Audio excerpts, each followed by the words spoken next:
창세기 8장 13절, 창세기 8장 13절에서 19절까지만 보겠습니다.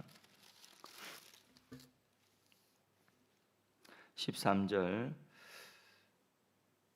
601년 첫째 달 곧 그 달 초 하룻날에 땅 위에서 물이 그친지라. 노아가 방주 뚜껑을 제치고 본즉 지면에서 물이 그쳤더니 둘째 달 스무일의 날에 땅이 말랐더라. 하나님이 노아에게 말씀하여 이르시되 너는 내 아내와 내 아들들과 내 며느리들과 함께 방주에서 나오고 너와 함께한 모든 혈육 있는 생물 곧 새와 가축과 땅에 기는 모든 것을 다 이끌어내라. 이것들이 땅에서 생육하고 땅에서 번성하리라 하시매 노아가 그 아들들과 그의 아내와 그 며느리들과 함께 나왔고 땅 위의 동물 곧 모든 짐승과 모든 기는 것과 모든 새도 그 종류대로 방주에서 나왔더라. 아멘. 방주에서 나오기까지, 이런 제목으로 함께 은혜를 아침에 나누겠습니다. 이 방주가 아라랏산에 머무는 날이 7월 17일, 또 아라랏산에 머물고 난 이후에도 74일이 또 지나서 10월 1일에 산봉우리가 보였습니다. 그리고도 또 40일이 지나서 40일을 더 기다렸다가 창을 열고 까마귀와 비둘기를 방주 밖으로 내어 보냈습니다. 까마귀는 돌아오지 않았고 비둘기는 다시 돌아왔습니다. 다시 일주일을 기다려서 비둘기를 내어 보내니 비둘기도 이제는 돌아오지 아니하였습니다. 그걸 보고 노아가 이제 땅에 물이 말랐구나, 방주 뚜껑을 열었습니다. 그날이 새해 1월 1일이었습니다. 노아 601년에 601세 되는 해에 그때 1월 1일이었습니다. 그래도 하나님은 노아에게 51일간을 방주에 더 머무르도록 기다리게 하셨습니다. 그래서 2월 27일에 드디어 하나님 말씀하시기를 노아야 됐다, 이제 나오라 해서 방주에 노아의 가족들이 나오고 방주 안에 있던 모든 생물들이 나오게 하심을 따라서 나왔습니다. 하나님이 이제 됐다, 나오라, 나와서 이제는 번성하라 하시는 그 말씀을 듣고 방주에서 드디어 나온 것이죠. 여기서 우리가 깨닫는 교훈은 뭐냐 하면 방주에서 나오기까지 오랜 기다림이 또 있었다는 것을 알아야 됩니다. 믿음은 바라보고 기다리는 것입니다. 아브라함에게도 하나님께서 내 씨로 말미암아 천하 만민이 복을 받을 것이다 약속을 하셨습니다. 그러나 아브라함 85세가 되어도 90세가 되어도 95세가 되어도 99세가 되어도 기별이 없었어요. 그러다가 100세가 되던 때에 하나님은 아브라함에게 약속의 시 이삭을 드디어 주신 것입니다. 그러니까 기다림은 얼마나 지루하고 얼마나 또 어떤 사람에게는 시험거리가 될 수가 있습니다. 그러나 믿음은 기다리는 그 기다림의 요소를 반드시 포함하고 있는 것입니다. 그래서 야고보서 1장 12절 말씀에 시험을 참는 자가 복이 있다, 이래 말씀했습니다. 그러나 하나님이 주시는 때에 기다렸다가 받는 것이 가장 좋은 것입니다. 하나님이 주시는 그 때를 기다리는 그것이 믿음이고 그때에 하나님이 주시는 것이 가장 좋은 것입니다. 아브라함이 하나님이 주시는 때가 아닌데 기다리지 못하고 잠시 성급하여서 하갈을 통하여서 아들을 낳았는데 그 아들 이스마엘은 결국은 이스라엘 백성들의 가시가 된 것입니다. 그러니까 기다리는 것이 믿음에 있어서 너무나 소중합니다. 이 방주에서 오랜 시간 기다렸습니다. 물이 말랐지만 하나님이 나가라고 하시고 말씀하실 때까지는 기다렸다는 것입니다. 그렇게 기다릴 때가 가장 좋은 때고 그때에 주시는 것이 가장 좋은 것입니다. 요한복음 11장에도 나사로가 병들었습니다. 마리아와 마르다의 누이 나사로는 예수님이 얼마나 사랑하는 형제인지 모릅니다. 그런데 병들었다는 소식을 듣고 예수님이 가지 않습니다. 며칠이 지나도록 가지 않습니다. 드디어 이 나사로가 죽었어요. 그런데 장례식에도 예수님이 곧바로 가지 않습니다. 언제 가셨습니까? 장례 다 끝나고 무덤에 묻어가 죽은 지 나흘이 지난 이후에 예수님이 그때서야 비로소 나사로를 찾아가셨습니다. 왜 그러실까요? 그것은 하나님의 영광, 그러니까 이게 병들은 사람을 고치는 것이 더 크게 하나님의 영광을 받으시겠습니까? 죽은 사람을, 죽어서 장례 다 지낸 사람을 살리는 것이 하나님의 영광 받으시는 것이겠습니까? 이는 하나님의 영광을 위한 것이다. 예수님 말씀하셨고요. 그리고 부활의 표적이 되는 그 사건이 나사로의 죽은 나사로를 살리는 사건이요. 부활의 표적이 되도록 하는 이 일을 위하여서 예수님께서는 병들었을 때에 찾아가지 않고 장례식 때도 가지 아니한 것입니다. 그래서 다 죽고 장례 다 치르고 난 이후에 예수님이 찾아가신 것입니다. 그래서 부활의 표적이 된 거예요. 나사로야 나오라. 그러면서 예수님께서 그 나사로 살리시는 그 대목에서 나는 부활이요 생명이니 누구든지 나를 믿는 자는 영원히 죽지 아니한다는 이 죽어도 산다는 부활의 말씀을 주셨지 않습니까? 그러니까 이 하나님이 그 하나님의 때에 주시는 것이 가장 좋은 것이다. 그러니까 하나님의 때가 정확하고 가장 좋은 때고 하나님이 그 때에 주시는 것이 가장 유익한 것이다 하는 것을 우리가 알고 기도를 하시더라도 응답의 때가 있고 하나님의 때가 있음을 아시고 우리가 낙심하지 말아야 되는 것입니다. 한 사람을 위하여 오랫동안에 기도했는데 그 한 사람이 하나님께 돌아오는 것도 때가 있는 것입니다. 그러므로 그 때를 우리는 기다리는 것입니다. 선을 행하다가 낙심하지 말지니 때가 되면 반드시 거두리라 말씀하셨습니다. 믿음은 기다리는 것입니다. 오늘도 시험에 빠지지 않고 낙심하지 않고 우리가 믿음 가지고 선한 일을 꾸준히 해나가는 여러분들 되시기를 주님 이름으로 축복합니다. 반드시 하나님의 때가 있고 반드시 그때에 주시는 것은 유익한 것이다. 또 우리가 이 말씀 방주에서 나오기까지 노아를 보면서 깨닫는 교훈은 뭐냐면 바로 순종이라고 하는 것입니다. 하나님의 말씀에 순종하는 것이라는 것이죠. 노아가 말씀을 따라 방주에 들어갔고 방주에 나올 때도 자기 마음대로 나온 것이 아니라 순종하여서 말씀이 있으니 순종하여 나온 것입니다. 말씀이 있으니 방주를 만들었고 말씀이 있으니 방주에 들어갔고 말씀이 있으니 방주에서 나왔던 것입니다.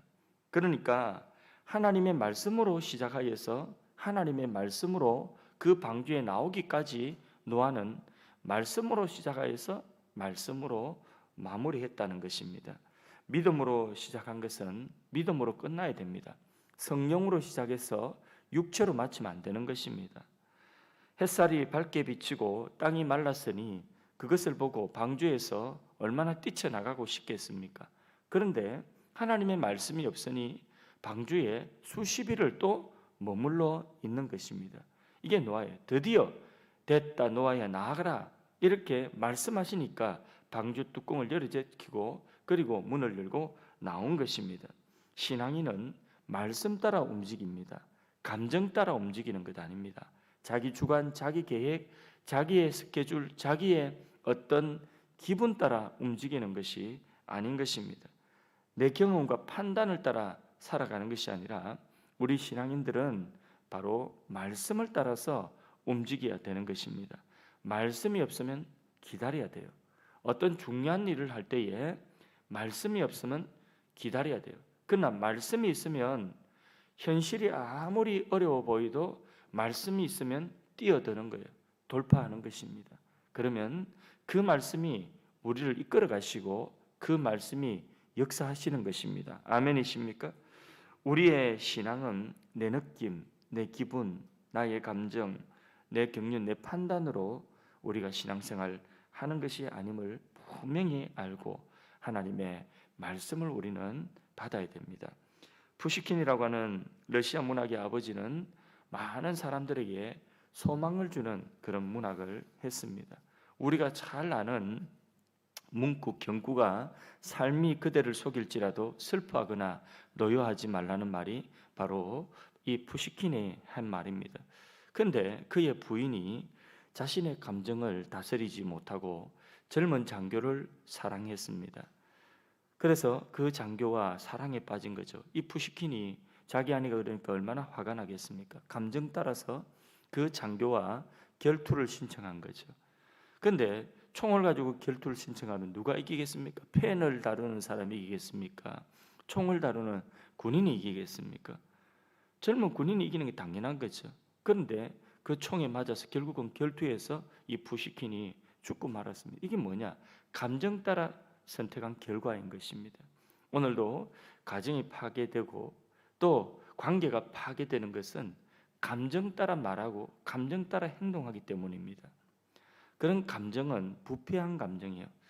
그 감정에서 나오는 부패한 감정에서 나오는 사랑도 부패한 사랑이에요. 그건 썩은 사랑인 것입니다. 말씀 따라서 남편에게 순종하고 말씀 따라서 아내를 아끼고 사랑하고 말씀 따라서 자녀를 주의 교양과 훈계로 양육해야 되는 줄로 믿습니다.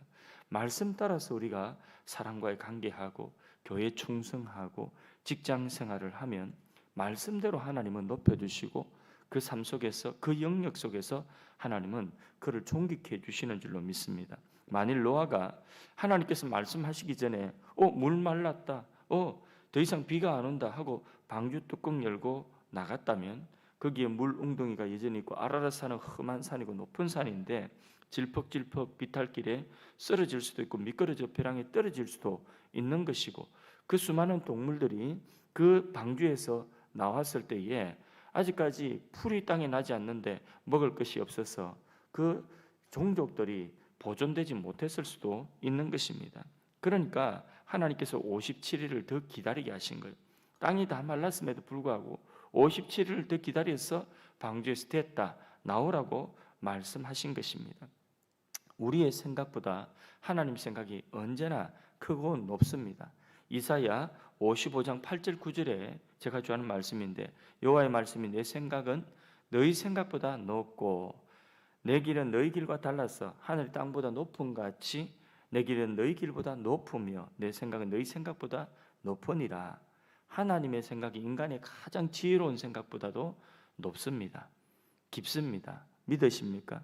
그러니까 우리는 무엇 따라 움직여야 되죠? 말씀 따라 움직여야 돼요. 상황 따라 움직이는 것도 아니고 또 감정 따라 움직이는 것도 아니고 내 경험과 나의 판단 따라 내 계획 따라 움직이는 것이 아니라 하나님의 말씀을 받아서 그 말씀 안에서 우리가 움직여야 되는 것입니다. 하나님의 말씀을 따라가는 것이 존귀해지는 길이고 높은 길입니다. 그 길이 실수 없는 길이고 하나님이 우리를 높이시는 길인 줄로 믿습니다. 영원히 하나님 책임져 주시고 말씀 따라가면 보증해 주시는 거예요. 어떤 사람이 직장생활 하는데 그 직장생활 하면서 회식 자리에 술도 안 먹지 이러니까 사람들에게 미움받고 사람들이 안 좋아하는 거예요. 저 사람 고리타분한 예수쟁이다. 그래가지고 사람들이 그 사람 뭐 일을 하는데도 골탕이나 먹이고 그러는 거예요. 근데 이 사람이 신실하게 죽게 하던 모든 일들을 그 회사에서 8년을 했습니다. 그랬더니 어느 날 그 회사에 사장님이 불러서 가보니 사장님이 자네가 이 회사를 맡아줘야 되겠다는 거예요. 그리고 사장님은 다른 일을 하는데 자네가 이 회사를 맡아줘야 된다.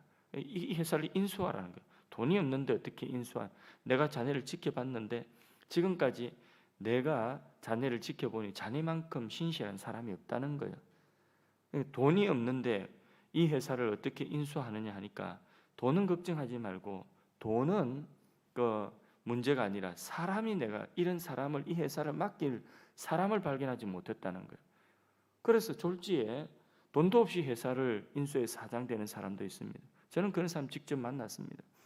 중국의 사학가인데 중국 분이에요. 아주 젊은 분인데 장로님이셔요. 근데 이분이 원래 식당 종업원이에요. 식당 종업원인데 얼마나 성실하게 일을 하는지요. 저녁 8시, 9시 되면 이제 마치면 식당 영업을 마치면 밤 12시까지 시키지 않았는데 다음 할 일을 다음 날의 일을 준비를 다 해놓는 거예요.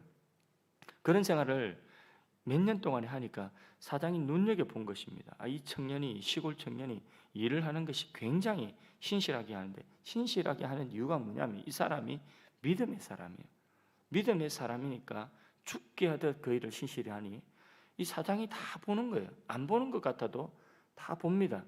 사장이 먼 도시에 가가지고, 이게 상해라고 하는 도시에 가서 그 일을 하는데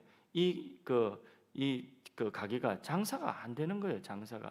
그래서 이제 사장이 상해라고 하는 곳에, 좀 더 넓은 곳에 가서 이제 새로운 일을 시작하는데 이 가게는 버릴 수는 없고, 그러니까 자기가 믿을 만한 사람이 누구냐면 이 청년인 거예요.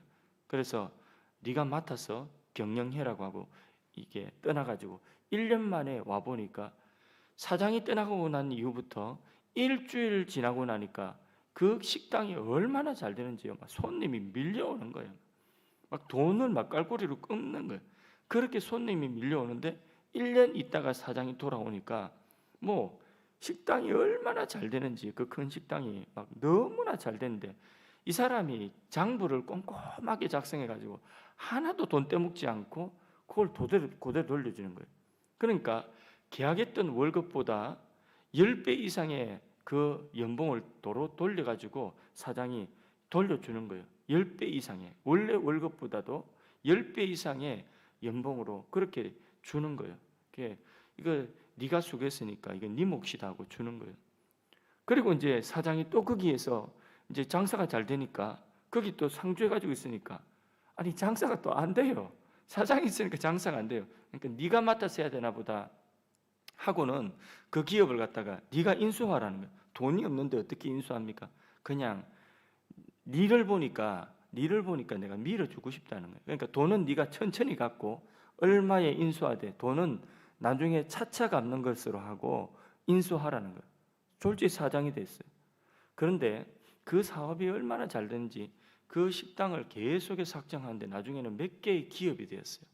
우리나라 저 스카이 72 골프장 같은 그런 이게 공원 같은 곳에 이게 식당을 지어가지고 그렇게 이 방갈로 곳곳에 식당을 해놓고 카트 타고 다니면서 또 그 식당 방갈로 하나하나마다 주차장이 다 돼가지고 들어가서 그렇게 식사하도록 돼 있는데, 거기에 이 사람 믿음의 사람이니까 그 기업에서도 이게 예배당을 만들어 가지고 그 안에서 예배를 드리고, 그 산하에 있는 그 사장들 불러가지고 사장들 불러가지고 성경 공부하고 그렇게 말씀 가르치고 이렇게 하는데, 매 예배하면서 말씀 안에서 사업을 하는 거예요.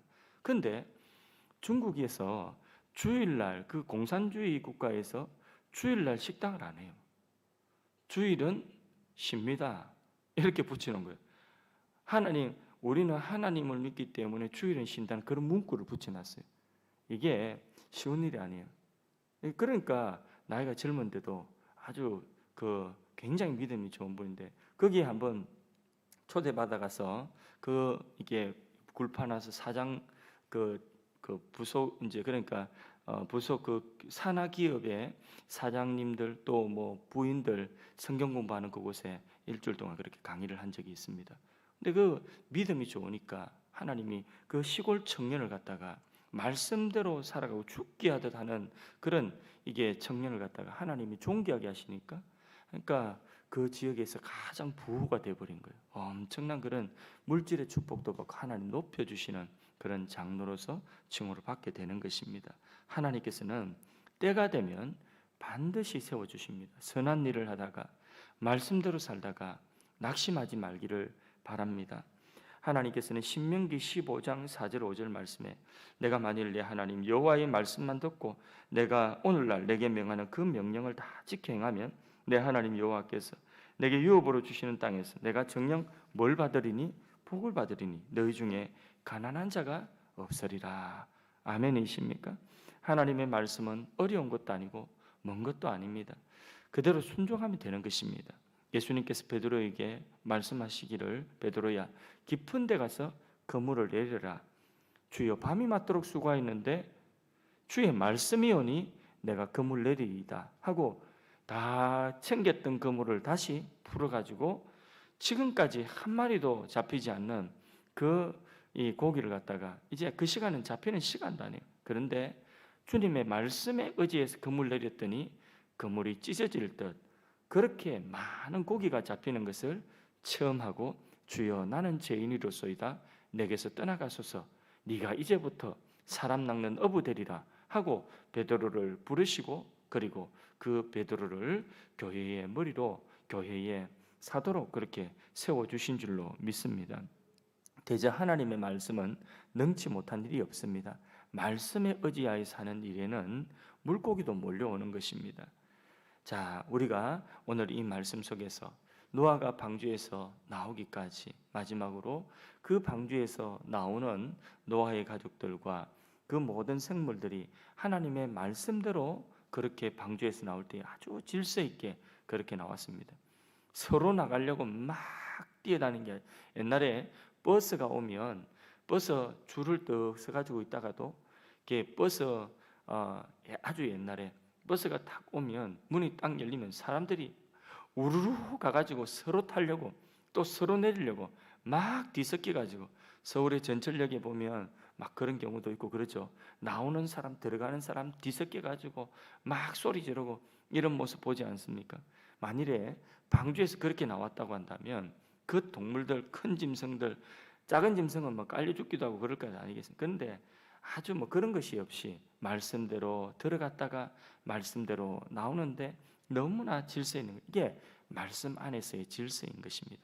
하나님은 어지러움의 하나님이 아니라 질서의 하나님이십니다. 고린도전서 14장 40절 말씀에 모든 것을 적당하게 하고 질서대로 하라. 하나님의 말씀은 언제나 우리의 삶에 질서가 없는 곳에 질서를 주는 거예요. 우리가 말씀 안에 살아가면 우리의 삶에 질서가 생기는 것입니다. 그래서 하루를 살아도 우리는 말씀 안에 살아야 되고 그 말씀 안에서 우리의 삶의 질서가 분명하게 우선순위가 분명하게 세워지는 거예요. 그래서 우선순위라고 하는 게 너무 중요하거든요. 우리의 삶이 막 뒤죽박죽 되어 버렸어요. 시간도 뒤죽박죽. 그래서 뭐가 중요한지 모르고 막 정신이 하나도 없는 거예요. 그렇게 살아가면 삶의 질서 없는 그런 삶은요. 우선순위가 뒤바뀌어서 정작 해야 되는 일을 하지를 못하는 거예요. 정작 만나야 되는 사람은 못 만나고 정작 해야 되는 일을 하지 못하고 그렇게 일평생을 다 허비해 버렸어요. 분주하기는 한데 그런데 해야 되는 일을 하지를 못한 거예요. 인생 허비한 거죠. 그러니까 삶에 우리가 하나님 말씀대로 살아가면 삶의 가치관이 분명해지고 질서가 분명해지는 거예요. 그래서 우선순위를 따라서 살아갈 수가 있는 것입니다. 하나님 말씀했습니다. 자, 노아가 방주에서 나오기까지의 그 시기들을 보면서 몇 가지 교훈 받았습니다. 아름답고 복된 노아와 같은 그런 신앙인이 되려고 하면 믿음이라고 하는 것은 기다림입니다. 선한 일을 하며 기다리는 것입니다. 하나님의 말씀에 따라 또한 움직이는 것이죠. 순종이죠. 그럴 때에 삶의 질서가 있습니다. 그 가운데 하나님의 역사가 있는 줄로 믿습니다. 우리 모두 이렇게 하나님의 은혜를 받아서 말씀 안에서 주신 하나님의 복을 누리며 하나님이 행하시는 그 역사에 쓰임받는 주의 종들이 되도록 오늘 아침에도 기도하시기 바랍니다. 자유롭게 기도하시겠습니다.